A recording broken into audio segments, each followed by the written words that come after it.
ನಿಮಗೆಲ್ಲ ಗೊತ್ತೇ ಇದೆ. ಇವತ್ತು ನಮ್ಮ ಜಿಲ್ಲೆನಲ್ಲಿ ಪ್ರತಿ ತಾಲೂಕಿನಲ್ಲೂ ಕೂಡ ಸಾಂಸ್ಕೃತಿಕ ಉತ್ಸವವನ್ನು ಮಾಡ್ತಾ ಇದ್ದೀವಿ. ಅದರಂತೆ ಚನ್ನಪಟ್ಟಣದಲ್ಲೂ ಕೂಡ ಇವತ್ತು ಈ ವರ್ಷದಿಂದ ಬೊಂಬೆ ನಾಡ ಗಂಗೋತ್ಸವ ಅಂತ ಶೀರ್ಷಿಕೆ ಅಡಿಯಲ್ಲಿ ಸಾಂಸ್ಕೃತಿಕ ಹಬ್ಬವನ್ನು ಮಾಡಬೇಕು ಅಂತೇಳಿ ತೀರ್ಮಾನ ಮಾಡಿ ಒಂದಷ್ಟು ಕ್ರೀಡಾ ಚಟುವಟಿಕೆಗಳು ಪ್ರಾರಂಭ ಮಾಡಿ ಇವತ್ತು ಈ ವಾರದಿಂದಲೇ ಹಬ್ಬಕ್ಕೆ ತಯಾರಿಯನ್ನು ಮಾಡ್ಕೊಂಡಿದ್ದೀವಿ. ಅಂದರೆ ನಾವು ಸಾಮಾನ್ಯವಾಗಿ ಸಂಕ್ರಾಂತಿ ಆದಮೇಲೆ ರೈತಾಪಿ ಜನ ಬಿಡು ಸಿಗುತ್ತೆ, ಅವರ ವ್ಯವಸಾಯದ ಬಿಡು ಸಿಕ್ಕಿದ ಮೇಲೆ ಯುಗಾದಿ ತನಕ ಅವರು ಬಹಳಷ್ಟು ಹಬ್ಬ ಹರಿದಿನಗಳನ್ನ ಮಾಡಿಕೊಂಡು ಹಿಂದೆ ನಾಟಕ ಮಾಡಿಕೊಂಡು ಬೇಕಾದಂಥ ಒಂದು ಕಾಲ ಇದೆ. ಬದಲಾದಂಥ ಪರಿಸ್ಥಿತಿನಲ್ಲಿ ಇವತ್ತು ನಾವು ಇಡೀ ತಾಲೂಕಿನ ಜನಗಳನ್ನು ಒಟ್ಟಿಗೆ ಸೇರಿಸುವ ದೃಷ್ಟಿಯಿಂದ ಒಂದು ರೀತಿಯ ಸಂಘಟನೆ ಅಂತಾದ್ರೂ ಪರವಾಗಿಲ್ಲ, ಅವರೆಲ್ಲರನ್ನೂ ಒಟ್ಟಿಗೆ ಸೇರಿಸಬೇಕು, ಇಡೀ ತಾಲೂಕಿನ ಜನಸಮುದಾಯವನ್ನು ಒಂದಿಗೆ ವೇದಿಕೆಯಲ್ಲಿ ತರಬೇಕು ಅಂತ ಹೇಳಿ ಹಲವಾರು ಸಾಂಸ್ಕೃತಿಕ ಕಾರ್ಯಕ್ರಮಗಳನ್ನು ಇವಾಗ ರೂಪಿಸಿದ್ದೀವಿ. ಅದರಲ್ಲಿ ರೈತರಿಗೆ ಈಗ ಬಹಳ ರೈತರು ಇವತ್ತು ಅವ್ರಿಗೂ ಒಂದು ಸ್ಪರ್ಧೆಗಳಿವೆ. ಯಾರೋ ಒಬ್ಬ ರೈತ ಒಳ್ಳೆ ಚೆನ್ನಾಗಿ ರಾಗಿ ಬೆಳೀತಾನೆ, ಯಾರೋ ಭತ್ತ ಬೆಳೀತಾನೆ, ಯಾರೋ ಚೆನ್ನಾಗಿ ಹಸುವಿನಲ್ಲಿ ಹಾಲು ಕರೀತಾನೆ, ಅವನ್ನ ಗುರುತಿಸಿ ಅವನ್ನ ಒಂದು ವೇದಿಕೆ ಮೇಲೆ ಗೌರವ ಕೊಡ್ತಕ್ಕಂಥ ಕೆಲಸವನ್ನ ಮಾಡಬೇಕು. ಒಳ್ಳೆಯ ರಾಸುಗಳನ್ನು ಸಾಕಿರ್ತಾನೆ, ಪ್ರೀತಿಯಿಂದ ಯಾರೋ ಒಬ್ಬ ಅವರ ಸಾಕು ಪ್ರಾಣಿಗಳನ್ನ ನಾಯಿ ಸಾಕಿರ್ಬೋದು. ಹೀಗೆ ರೈತರನ್ನ ಗುರುತಿಸ್ತಕ್ಕಂಥ ಕೆಲಸ, ಅವರ ಕೃಷಿ ಚಟುವಟಿಕೆಗಳು ಇವಾಗ ವಿರಾಮ ಇರೋದ್ರಿಂದ ಅವರನ್ನು ಸಾಂಸ್ಕೃತಿಕವಾಗಿ ತೊಡಗಿಸ್ಕೋಬೇಕು. ನಮ್ಮ ಏನು ಚನ್ನಪಟ್ಟಣದಲ್ಲಿ ರಂಗ ಕಲಾವಿದರುಗಳು ಬಹಳಷ್ಟು ಜನ ಇದ್ದಾರೆ, ಕ್ರೀಡೆಯಲ್ಲಿ ಬಹಳಷ್ಟು ಜನ ಮುಂದೆ ಇದ್ದಾರೆ.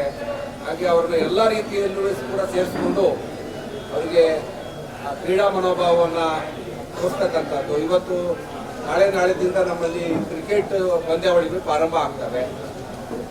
ಒಟ್ಟಲ್ಲಿ ಕ್ರೀಡೆ, ಸಂಸ್ಕೃತಿ ಅವ್ರನ್ನ ಬೇರೆ ಬೇರೆ ರಂಗದಲ್ಲಿ ಗುರುತಿಸ್ತಕ್ಕಂಥ ಕೆಲಸ. ಕೇಳಿ ಚನ್ನಪಟ್ಟಣ ನಮ್ಮದು ಟಾಯ್ ಸಿಟಿ, ಆದರೆ ಅದರ ಹಿಂದೆ ಇರ್ತಕ್ಕಂಥ ಸಂಕಷ್ಟ, ನೋವು, ಆ ಒಂದು ಇವತ್ತು ರಾಷ್ಟ್ರೀಯ ಮತ್ತು ಅಂತಾರಾಷ್ಟ್ರೀಯ ಮಟ್ಟದಲ್ಲಿ ಚನ್ನಪಟ್ಟಣಕ್ಕೆ ಹೆಸರು ತಂದುಕೊಟ್ಟಂಥ ಬಹಳಷ್ಟು ಜನ ಕಲಾವಿದರುಗಳ ಶ್ರಮ ಇದೆ. ಆ ಶ್ರಮಿಕ ವರ್ಗವನ್ನು ಗುರುತಿಸ್ತಕ್ಕಂಥ ಕೆಲಸ. ಮತ್ತು ಹಿಂದೆ ಚನ್ನಪಟ್ಟಣ ತಾಲೂಕು ಕೂಡ ಗಂಗರ ಆಳ್ವಿಕೆಯಲ್ಲಿ ಒಂದಷ್ಟು ದಿವಸ ನಮ್ಮ ಮಂಕುಂದ ರಾಜಧಾನಿ ಆಗಿತ್ತು. ಹಾಗಾಗಿ ಅವರನ್ನ ಇತಿಹಾಸವನ್ನು ನೆನೆಸ್ಕೊಳ್ತಕ್ಕಂಥ ಕೆಲಸ ಎಲ್ಲನೂ ಒಟ್ಟಿಗೆ ತಗೊಂಡು ಇವತ್ತು ನಾವು ಒಂದು ಉತ್ಸವವಾಗಿ ಅದನ್ನು ಮಾರ್ಪಟ್ಟು ಮಾಡ್ತಾ ಇದ್ದೀವಿ. ನಿಮಗೆಲ್ಲ ಗೊತ್ತೇ ಇದೆ, ಈಗ ರಾಜಕೀಯವಾಗಿ ಬಿಡುವಿದೆ. ಈಗ ನಮ್ಮ ಸರ್ಕಾರ ಬಹಳಷ್ಟು ಜನೋಪಯೋಗಿ ಯೋಜನೆಗಳನ್ನು ಜಾರಿಗೆ ತಂದಿದೆ, ಕೆಲಸ ಕಾರ್ಯಗಳು ನಡೀತಾ ಇದೆ. ತಾಲೂಕಿನ ಜನ ಇವತ್ತು ಸಮೃದ್ಧಿಯಾಗಿದ್ದಾರೆ. ಅಲ್ಪ ಸ್ವಲ್ಪ ಕೆಲಸ ಕಾರ್ಯ ಬಾಕಿ ಇದ್ದು ಅವೆಲ್ಲನೂ ಕೂಡ ಮಾಡಲಿಕ್ಕೆ ಪ್ರಾರಂಭ ಮಾಡಿದ್ದೀವಿ. ಎಲ್ಲ ನಿಟ್ಟಿನಲ್ಲಿ ಸರ್ಕಾರದ ಸಾಧನೆಯ ಜೊತೆಗೆ ಸಾಂಸ್ಕೃತಿಕವಾಗಿ ಕಾರ್ಯಕ್ರಮವನ್ನು ಹಮ್ಮಿಕೊಂಡಿದ್ದೀವಿ. ಈ ಕಾರ್ಯಕ್ರಮವನ್ನು ಯಶಸ್ವಿಗೊಳಿಸಲು ನಮ್ಮೆಲ್ಲ ನಾಯಕರು, ಮುಖಂಡರುಗಳು ಇವತ್ತು ಸಜ್ಜಾಗಿದ್ದಾರೆ. ಹಾಗಾಗಿ ಮಾಧ್ಯಮದವ್ರಿಗೂ ಮುಖಾಂತರ ತಾಲೂಕಿನ ಜನತೆಗೆ ಇದರಿಂದ ಒಂದು ತಿಳುವಳಿಕೆ ಹೋಗಲಿ ಅನ್ನೋ ದೃಷ್ಟಿಯಲ್ಲಿ ತಮ್ಮನ್ನೆಲ್ಲ ಕರೆದಿದ್ದೀವಿ. ತಾವು ಕೂಡ ತಮ್ಮ ಮಾಧ್ಯಮದ ಮುಖಾಂತರ ನಮಗೊಂದಷ್ಟು ಪ್ರಚಾರವನ್ನು ಕೊಡಬೇಕು. ನಮ್ಮ ಉದ್ದೇಶ ಏನು, ನಮ್ಮ ಈ ಒಂದು ಸಾಂಸ್ಕೃತಿಕ ಕಾರ್ಯಕ್ರಮ ಬೊಂಬೆ ನಾಡು ಗಂಗೋತ್ಸವ ಯಶಸ್ವಿ ಆಗಬೇಕು. ಆ ನಿಟ್ಟಿನಲ್ಲಿ ನಾವು ಎಲ್ಲ ರೂಪುರೇಷೆಗಳನ್ನು ಮಾಡ್ಕೊಂಡಿದ್ದೀವಿ. ಇದಕ್ಕೆ ನಮ್ಮ ಉಪಮುಖ್ಯಮಂತ್ರಿ ಡಿ.ಕೆ. ಶಿವಕುಮಾರ್ ಅವರನ್ನು ಕೂಡ ಕರ್ಕೊಂಬರಬೇಕು ತಾಲೂಕಿಗೆ ಅಂದ್ಕೊಂಡಿದ್ದೀವಿ. ಡಿ.ಕೆ. ಸುರೇಶ್ ಅವರು ನೇರವಾಗಿ ಅವರು ಭಾಗಿಯಾಗ್ತಾರೆ. ಈ ಎಲ್ಲ ವಿಚಾರಗಳನ್ನ ಮನಸ್ಸಲ್ಲಿ ಇಟ್ಕೊಂಡು ಬಹಳಷ್ಟು ಯೋಜನೆಗಳನ್ನು ಹಾಕೊಂಡಿದ್ದೀವಿ. ಇದರಲ್ಲಿ 108 ಕಾರ್ಯಕ್ರಮಗಳಿವೆ. ಪ್ರತಿಭಾ ಪುರಸ್ಕಾರ ಮಕ್ಕಳಿಗೆ, ದೇಹದಾಢ್ಯ ಸ್ಪರ್ಧೆ ಯುವಕರಿಗೆ, ನೌಕರರ ಸಮಾವೇಶ, ವೇಷಭೂಷಣ ಸ್ಪರ್ಧೆ, ಗ್ರಾಮ ದೇವತೆಗಳ ಉತ್ಸವ, ರಂಗೋಲಿ ಸ್ಪರ್ಧೆ, ಮೆರಥಾನ್ ಓಟ, ಕ್ರಿಕೆಟು, ರಸಮಂಜರಿ ಕಾರ್ಯಕ್ರಮ, ಯೋಗಾಸನ ಮತ್ತು ಹೀಗೆ ಬಹಳಷ್ಟು ಕಾರ್ಯಕ್ರಮಗಳನ್ನು ರೂಪಿಸ್ಕೊಂಡಿದ್ದೀವಿ. ಸತತವಾಗಿ ಸುಮಾರು 1 ತಿಂಗಳ ಕಾಲ ಈ ಒಂದು ಸ್ಪರ್ಧಾತ್ಮಕ ಕೆಲಸ ಕಾರ್ಯಗಳು ನಡೀತವೆ. ಈಗ ರೈತರುಗಳನ್ನು ಯಾವ ರೀತಿ ಪ್ರೋತ್ಸಾಹ ಮಾಡಬೇಕು, ಮೇಕೆ ಸಾಕೋರಿಂದ ಹಿಡಿದು ಕುರಿ ಸಾಕೋರು, ಕೋಳಿ ಸಾಕೋರಿಂದ ಹಿಡಿದು ಅವರಿಗೆ ಪ್ರೋತ್ಸಾಹವನ್ನು ಕೊಡಬೇಕು. ಹೈನುಗಾರಿಕೆ ಮಾಡ್ತಕ್ಕಂಥ ರೈತರಿಗೆ ಉತ್ತೇಜನ ಕೊಡಬೇಕು. ಎಲ್ಲ ದೃಷ್ಟಿಯಿಂದ ಇಡೀ ತಾಲೂಕಿನ ಎಲ್ಲ ಸಮುದಾಯಗಳನ್ನು ಒಟ್ಟಿಗೆ ಬೆಸೆತಕ್ಕಂಥ ಕೆಲಸ ಈ ಒಂದು ಬೊಂಬೆನಾಡ ಗಂಗೋತ್ಸವ ಕಾರ್ಯಕ್ರಮ. ಆ ನಿಟ್ಟಿನಲ್ಲಿ ನಾವು ಇವತ್ತು ಪ್ರಾರಂಭ ಮಾಡ್ತಾ ಇದ್ದೀವಿ. ಹಾಗಾಗಿ ತಮ್ಮನ್ನ ಕರೆದು ಮಾಹಿತಿಯನ್ನು ಹಂಚ್ಕೋಬೇಕು ಅಂತೇಳಿ ತಮ್ಮನ್ನು ಕರೆದಿದ್ದೀವಿ. ಶನಿವಾರದಿಂದ ಪ್ರಾರಂಭ ಮಾಡ್ತಾ ಇದ್ದೀವಿ.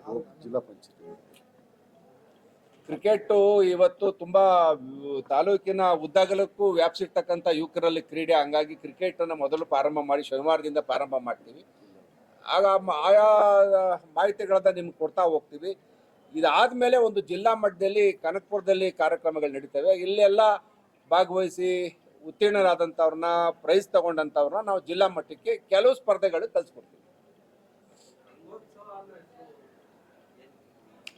ನಾನು ಹೇಳಿದೆ ನಿಮಗೆ ಹಿಂದೆ ಏನು ಈ ಇತಿಹಾಸವನ್ನು ತಗೊಂಡಾಗ ಕರ್ನಾಟಕದ ಬಹುಪಾಲು ಭಾಗ, ತಮಿಳುನಾಡು, ಆಂಧ್ರದ ಬಹುಪಾಲು ಭಾಗವನ್ನು ಆಳದಂಥ ಗಂಗರು ಈ ತಾಲೂಕು ಕೂಡ ಮಂಕುಂದ ಅದರ ರಾಜಧಾನಿ ಆಗಿತ್ತು ಒಂದಷ್ಟು ವರ್ಷಗಳ ಕಾಲ. ಅವರ ನೆನಪಿಗೆ ಅದನ್ನು ನಾವು ಗಂಗೋತ್ಸವ ಅಂತ ಇಟ್ಕೊಂಡಿದ್ದೀವಿ ಅಷ್ಟೇ. ಅಂದರೆ ಇತಿಹಾಸವನ್ನು ನೆನೆಸ್ಕೊಳ್ತಕ್ಕಂಥದ್ದು. ಮತ್ತು ಟಾಯ್ಸ್ಗೆ ಇವತ್ತು ಇಡೀ ಇಂಡಿಯಾದಲ್ಲಿ ಇಂಟರ್ನ್ಯಾಷನಲ್ಲು ಒಂದು ಗುಡಿ ಕೈಗಾರಿಕೆಯಾಗಿ ನಮಗೆಲ್ಲರೂ ಒಳ್ಳೆಯ ಹೆಸರನ್ನು ತಂದುಕೊಟ್ಟದ್ದು ಟಾಯ್ಸು. ಹಾಗಾಗಿ ಅದನ್ನು ಕೂಡ ಇಟ್ಕೊಂಡು ನಾವು ಇದನ್ನು ಸಮ್ಮೇಳನವನ್ನು ಆಲೋಚನೆ ಮಾಡಿದ್ದೀವಿ.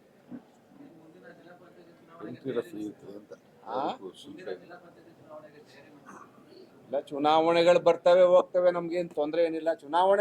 ಚುನಾವಣೆಗೂ ಅದಕ್ಕೂ ರಾಜಕೀಯಕ್ಕೂ ಸಂಬಂಧ ಇಲ್ಲ. ಫ್ರೀ ಇದ್ದೀವಿ. ಈಗ ಯಾವಾಗ ಚುನಾವಣೆ ಆಗ್ತವೆ ಅಂತ ನಮ್ಗೇನು ಗೊತ್ತಿಲ್ಲ. ಹಾಗೆ ನಾವು ಈ ಸಾಂಸ್ಕೃತಿಕವಾಗಿ ಜನಗಳನ್ನ ಒಟ್ಟಿಗೆ ಸೇರಿಸ್ತಕ್ಕಂಥ ಕೆಲಸ ಮಾಡೋಣ ಅಂತೇಳಿ ಈಗ ಚುನಾವಣೆ ಯಾವುದೂ ಇಲ್ಲ ಅನ್ಕೊಂಡು ಮಾಡ್ತಾ ಇದ್ದೀವಿ. ನಾವು ಆ ಚುನಾವಣೆ ಗುಂಗಿಗೆ ಇನ್ನೂ ಹೋಗ್ಲಿಲ್ಲ. ಈಗ ನಮ್ಮ ಲೀಡರ್ಗಳು ಆಯಾ ಭಾಗದಲ್ಲಿ ಅವರವರೇ ವಹಿಸ್ಕೊತಾ ಇದ್ದಾರೆ. ಈಗ ನೀವು ಹೇಳ್ದಂಗೆ ನಾವು ಈಗೆಲ್ಲ ಗುರ್ತಿಸಿದ್ದೀವಿ ಯಾವ್ಯಾವ ಜಿಲ್ಲಾ ಪಂಚಾಯತಿಲಿ ಯಾರು ಸೇರ್ಕೋಬೇಕು ಅಂತೇಳಿ. ಏನು ಭಾಳ ಹಣ ಏನು ಖರ್ಚಾಗಲ್ಲ ಇಲ್ಲಿಗೆ. ಮೂಲಭೂತವಾಗಿ ನಾವೇ ಹಾಕೊಂಡು ಮಾಡ್ತೀವಿ.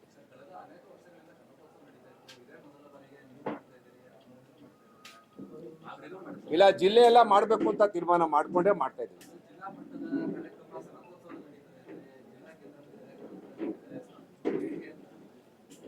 ಈಗ ಮೊದಲಿಂದನೂ ಕೂಡ ಅವರು ಕನಕೋತ್ಸವವನ್ನು ತುಂಬ ವ್ಯವಸ್ಥಿತವಾಗಿ ನಡ್ಸ್ಕೊಂಡು ಬರ್ತಾ ಇದ್ದಾರೆ. ನಮ್ಮ ಪ್ರಾರಂಭ ಹಂಗಾಗಿ ಇಲ್ಲಿ ಯಾರ್ಯಾರು ಭಾಗಿಯಾಗಿ ಪ್ರಶಸ್ತಿಗಳನ್ನ ತಗೋತಾರೆ ಅವ್ರನ್ನ ಅಲ್ಲಿಗೆ ಕಳಿಸ್ಕೊಡೋದು ಅಂತ ತೀರ್ಮಾನ ಮಾಡಿದ್ದೀವಿ.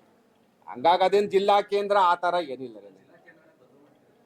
ಆ ಥರ ಏನಿಲ್ಲ. ಜಿಲ್ಲಾ ಕೇಂದ್ರ ಇದೆಯಲ್ಲ ರಾಮನಗರದಲ್ಲೂ ಉತ್ಸವ ಮಾಡ್ತೀವಿ.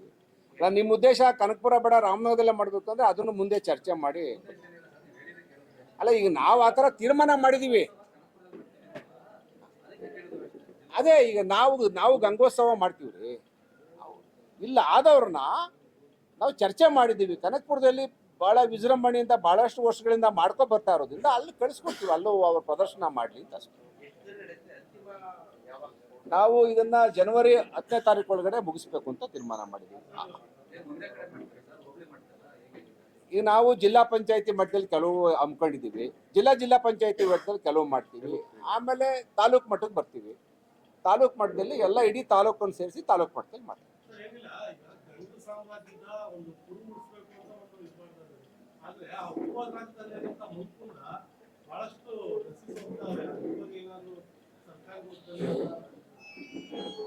ಈಗ ಗಂಗರ ಆಳ್ವಿಕೆ ಬಹಳ ಹಿಂದಿನಿಂದ 1000 ವರ್ಷ ಹಿಂದೆ ಹೊಟ್ಟೋಗಿದೆ.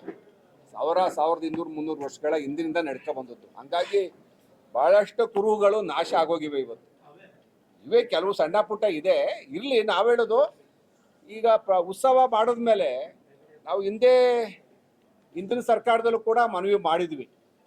ಬೊಮ್ಮಾಯಿಯವರು ಇದ್ದಾಗಲೂ ಕೂಡ ಅದನ್ನು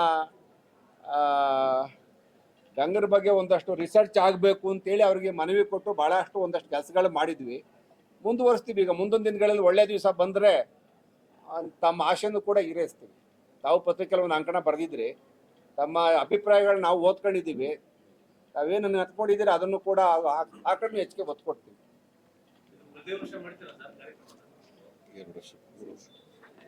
ನೀವು ಆಸೆ ಹೇಳಿದ್ರೆ ಪ್ರತಿ ವರ್ಷನೂ ನೀವು ಶಕ್ತಿ ಕೊಟ್ಟರೆ ಪ್ರತಿ ವರ್ಷನೂ ಮಾಡೋ ಉದ್ದೇಶ ಇದೆ. ನಿಮ್ಮ ಆಸೆ ಆಗಿದ್ರೆ ಮಾಡೋಣ. ಅಂದರೆ ಈಗ ಪ್ರತಿ ವರ್ಷದೂ ಈಗ ನಮ್ಗೇನು ನೋಡ್ರಿ, ಸಂಕ್ರಾಂತಿ ಆದಮೇಲೆ ಮೊದಲು ರೈತರಿಗೆ ಎಲ್ಲ ಆರಾಮ. ಸಂಕ್ರಾಂತಿ ಆದಮೇಲೆ ಒಕ್ಲು ಪಕ್ಲು ಮಾಡಿಕೊಂಡು ತಿರ್ಗಾ ಯುಗಾದಿ ತನಕ ಆರಾಮಾಗಿ ಇರ್ತಿದ್ರು. ಈ ಸುಗ್ಗಿ ಪಗ್ಗಿ ಈಗ ಕಾಲ ಬದಲಾವಣೆ ಆಗಿದೆ. ಈಗ ಎಲ್ಲರನ್ನೂ ನಾವು ಅದಕ್ಕೆ ಒಂದು ನೋಡೋಣ. ಪ್ರತಿ ವರ್ಷವೂ ಈ ಸಾರಿ ಚೆನ್ನಾಗಿ ಸಕ್ಸಸ್ ಆದರೆ ಪ್ರತಿ ವರ್ಷವೂ ಮಾಡ್ತೀವಿ.